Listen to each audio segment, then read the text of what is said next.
hadae ho qalinka ku hagaaji buuga ho qalinka ku hagaaji buuga badana ho tilmaantee الحمد لله وكفى ثم الصلاة والسلام على رسول الله وبعد waxaan saaka bilaabanaynaa haddii ilaahay idmo casharkii koobaad ku saabsan taxsiinul khad gaar ahaan qaybta naskhada casharka koobaad wuxuu ka bilaabmayaa xuruufta hijaa'iga alif ilaa iyo ya maanta waxaan qaadanaynaa inta ilaahay uu inoo idmo insha allahu tacaala waxaana ka bilaabi doonaa xuruuful hijaa'i alif marka maadadan waxaa loo yaqaanaa taxsiinul khad horaan uga warannay taxsiinul khad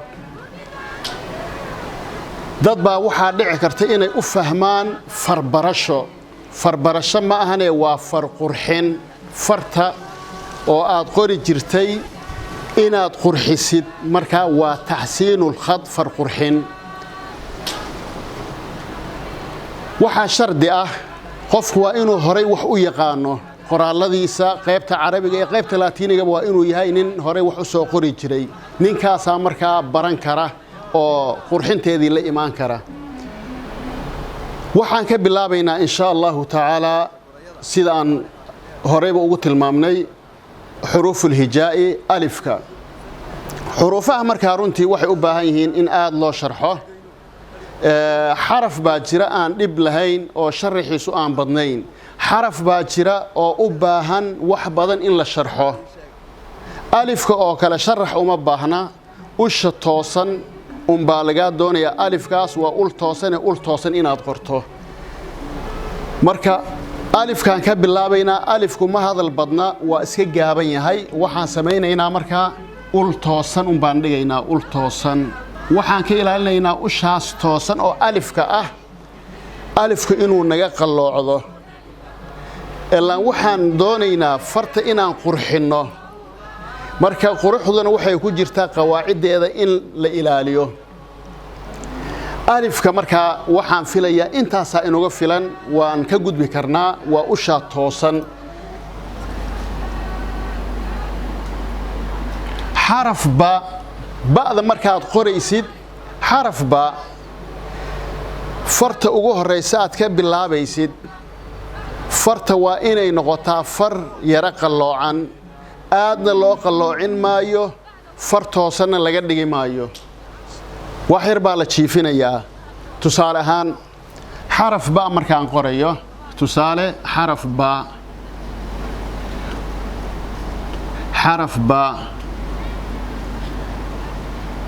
ba'dan way khaldan tahay tanina way khaldan tahay ba'da ugu horeyso waxaad yara moodaa inay qurxoon tahay laakiin waxay khilaafsan tahay qawaaciddii bay khilaafsan tahay meesha quruxda keligeed lama eegayo waxaa la isla eegayaa quruxdii iyo qawaacidkii inay iswaafaqaan marka tani way khaldan tahay waxay khalad ku tahay farta ugu horeysa ayaa toosan farta ugu horeyso baa taagan fartu inay toosnaato lama rabee farta waxaa la rabaa wax yar in la qalloociyo tanina way khaldan tahayoo waxay ku khaldan tahay fartii baa aad u qalloocan farta ayaa aad u qalloocan farta wax yar baa la jiifinayaa far toosana laga dhigi maayo far aad u jiiftana laga dhigi maayo labadaas baad u dhexdhexaysiinaysaa xaraf baa fartii baan wax yar jiif yar baan u samaynayaa wareeg inta waxaan raacinayaa sadarka ba fartan wax yar bay qalloocan tahay bartaasina waxaa looga samaynayaa maxay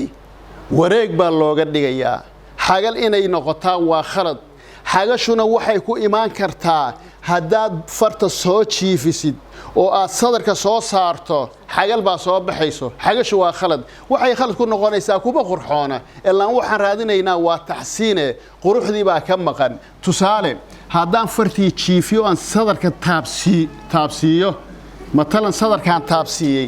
sadarka haddaan taabsiiyo waxaa soo baxayso maxay xagashii baa soo baxaysa xagash hadday soo baxdana kuma qurxoonan xaraf baa xagal bay halkaas ka yeelatay maxaa laga doonayaa wareeg in halkaa looga sameeyo wax yar daa'ira ku jirto wareeg baa ku jiro fartani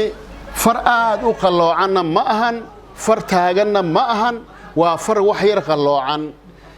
sadarka adoon gaarsiinin soo duub wareega markaad samaysid qalinka waxaa laga yaabaa inaad sadarka keento sadarka markaad keento sadarka raaci halkaa wareeg baa ku jira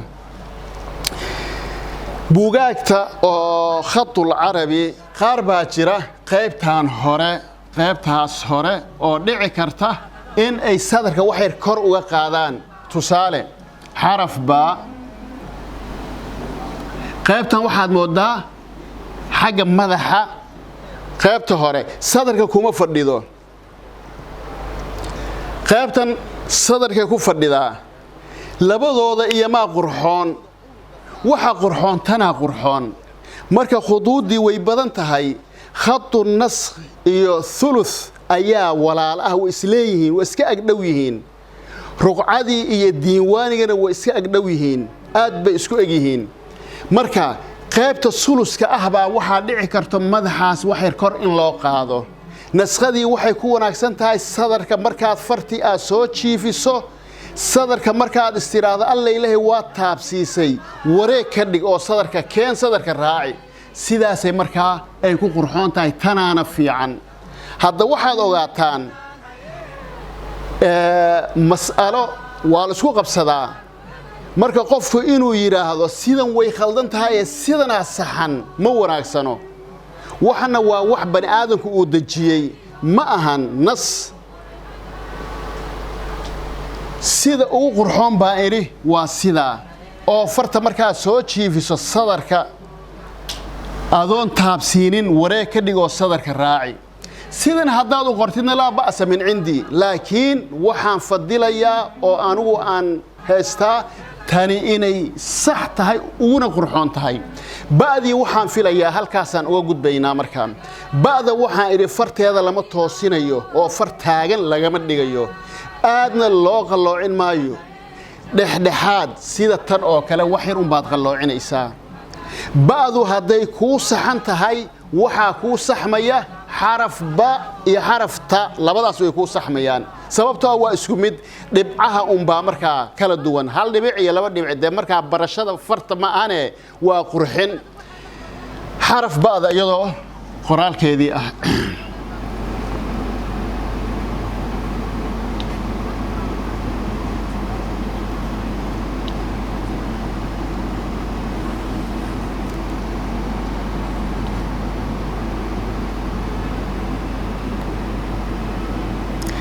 dhibicda naftirkeeda laga hadli karaa dhibicda ba'da dhibicdeeda waxay ku qurxoon tahay bartanka in lagu aadiyo bartanka ku aadi bilowga hadaad ku aadiso maya qaybta ugu dambaysa hadaad ku aadisidna waa khalad dhexday ku fiican tahay marka ba'da xagga haday u badato oo qaybta hore ah ama qaybta dambe haday u badato waxa dhici karta in loo qaato far oo meesha iskaga dhacday marka dhexda lagu aadiyaa taada dhibcaheeda waxa lagu aadinayaa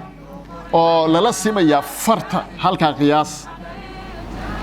halkaasaan ku aadinayaa fartaasaan ku aadinayaa labadeeda dhibcood haday gudaha galaan khalad weey tusaale halkan oo kala daan taada sida iraado gudahay ku jirtaa kuma qurxoono waa in farta lala simaa farta la sin hadday sa tahayna labada dhibcood bartanka iyadana ku aadi sa waxaan filayaa xaraf ba halkaasaan uga baxnay ba marka aan iraahdo waxaad soo qaadatay markaa oo kuula mid ah ta iyo sa halka waxaan ku haysanaa saddex xaraf baan haysanaa marka ba'da waxa lagu yiri sharaxa ugu muhiimsan horta sharaxa in la fahmo ba'da inaad wax yar qalloocisid sadarka adoon taabsiinin soo dub wareeg markaad ka dhigtid sadarkaaba qalinkii ku soo dajisay sadarka guudkiisa ku socosii qalinka dhanka midigna wax yar sida u soo qalooci labadan af haday sinaadaan waa sax qaybta dambe haday yaraatana waa sax labaduba